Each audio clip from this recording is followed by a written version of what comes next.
You're listening to the Catholic Family Podcast, Lent Around the World, daily meditations chosen and read by traditional Catholics from around the globe.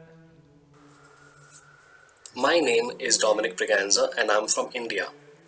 I am reading the entry for today, the fourth Sunday in Lent, out of a book titled Meditations for Lent from St. Thomas Aquinas. Christ by his passion opened to us the gates of heaven. We have a confidence in the entering into the holies by the blood of Christ. Hebrews chapter 10 verse 19. The closing of a gate is an obstacle hindering men's entrance. Now men are hindered from entrance to the heavenly kingdom by sin. For Isaiah says, "It shall be called the holy way, the unclean shall not pass over it." Isaiah chapter 35 verse 8. Now the sin that hinders man's entrance into heaven is of two kinds. There is first of all the sin of our first parents. By this sin, access to the kingdom of heaven was barred to man.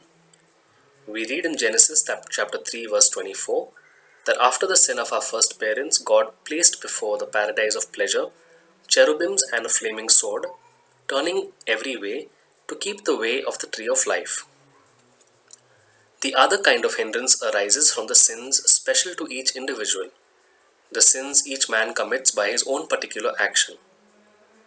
By the passion of Christ we are freed not only from the sin common to all human nature, and this both as to the sin and as to its appointed penalty, since Christ pays the price on our behalf, but also we are delivered from our personal sins, if we are numbered among those who are linked to the passion by faith, by charity, and by the sacraments of the faith. Thus it is that through the passion of Christ, the gates of heaven are thrown open to us, and hence St. Paul says that Christ, being come and high priest of the good things to come, by his own blood entered once into the holies, having obtained a redemption that is eternal. Hebrews chapter 9 verse 11.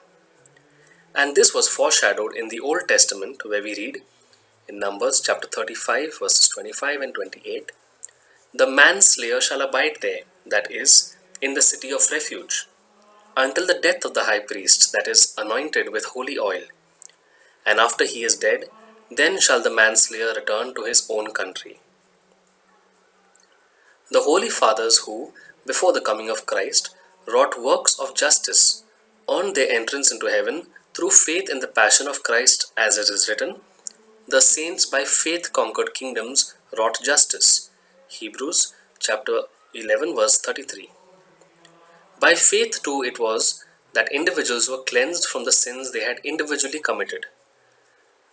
But faith or goodness, no matter who the person was that possessed it, was not enough to be able to move the hindrance created by the guilty state of the whole human creation. This hindrance was only removed at the price of the blood of Christ.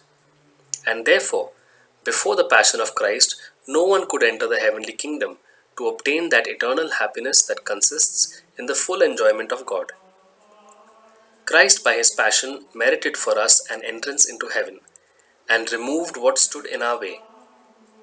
By his ascension, however, he, as it were, put mankind in possession of heaven, and therefore it is that he ascended, opening the way before them.